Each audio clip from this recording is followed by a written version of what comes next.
Pues ya está con nosotros nuestro queridísimo doctor Giuseppe Lo Bruto, director del Instituto de Ciencias Sociales y Humanidades de nuestra universidad. Giuseppe, ¿cómo estás? Desde esa Buen bella día. oficina, transmitiendo como siempre.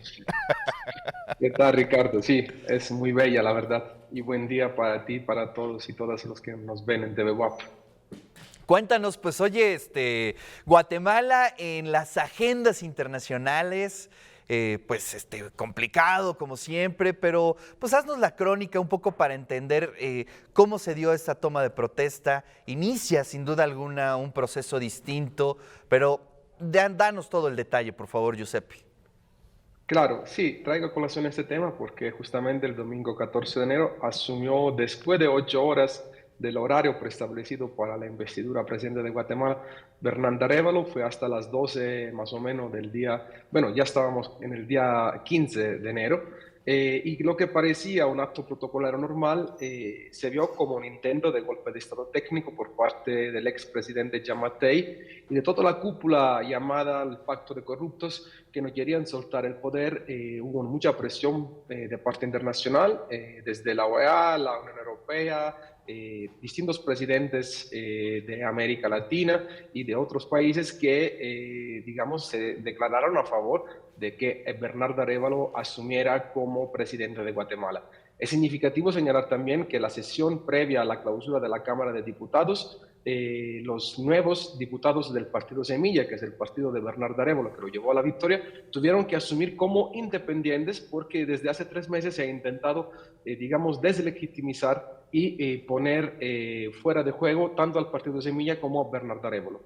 Afortunadamente, no obstante todos los escamotajes que quisieron encontrar este pacto de corruptos, finalmente asumieron los diputados. Luego tuvieron que nombrar una junta directiva dentro del Congreso y ahí hubo otro 3, 4 horas de debate, justamente porque no se le reconocía a estos diputados pertenecer al partido Semilla, que fue el partido que lo llevó a la victoria.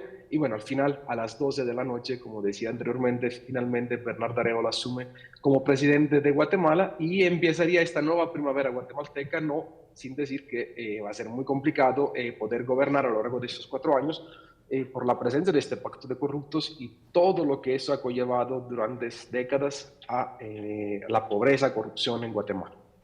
Oye, pero cuéntanos un poquito el antecedente de este movimiento, que tengo entendido que tiene, bueno, raíces desde las teorías de la dependencia, que tiene que ver con un grupo de académicos, es decir, ayúdanos a entender cómo se conforma pues este grupo político importantísimo, bueno, hoy en día paradigmático, podríamos decirlo, ¿no?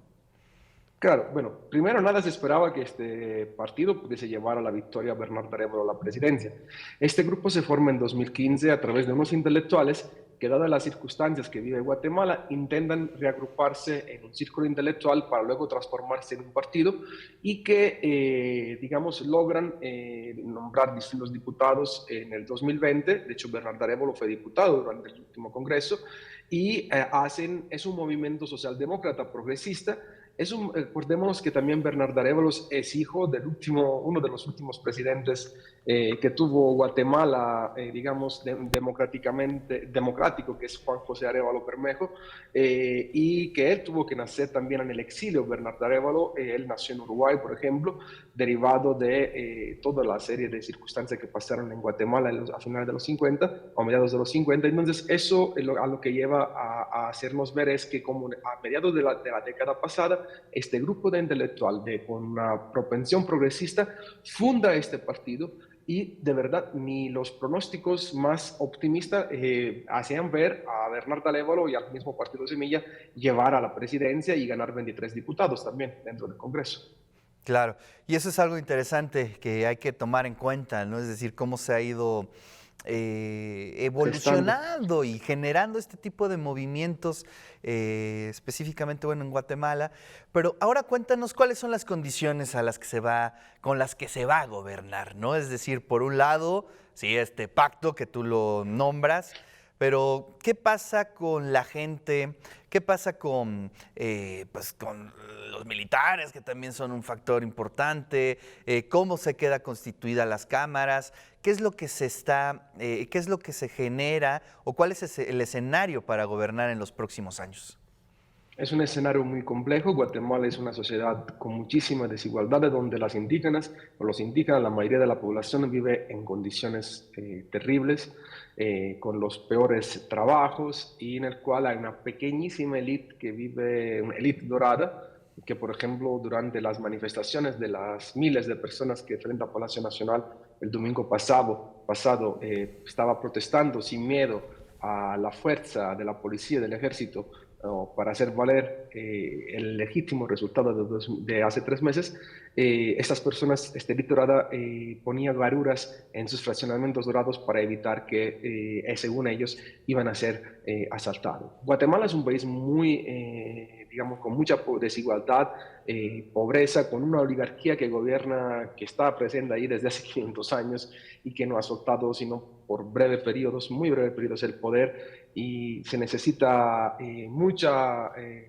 destreza política a lo largo de esos 4 años hasta que le tocará gobernar a Arévalo, y sobre todo hay que ver cómo esta oligarquía se va a mover a lo largo de estos años, porque también Arévalo creo que va a intentar profundizar reformas que son necesarias en Guatemala para disminuir las desigualdades, para que Guatemala pueda vivir una nueva primavera. Es muy difícil también considerar que todos los cargos públicos están en manos de esta élite, entonces va a ser muy complicado, pero bueno, la esperanza es que por lo menos Arévalo pueda intentar mover este gran elefante de oligarcas para intentar darle un mejor futuro a Guatemala.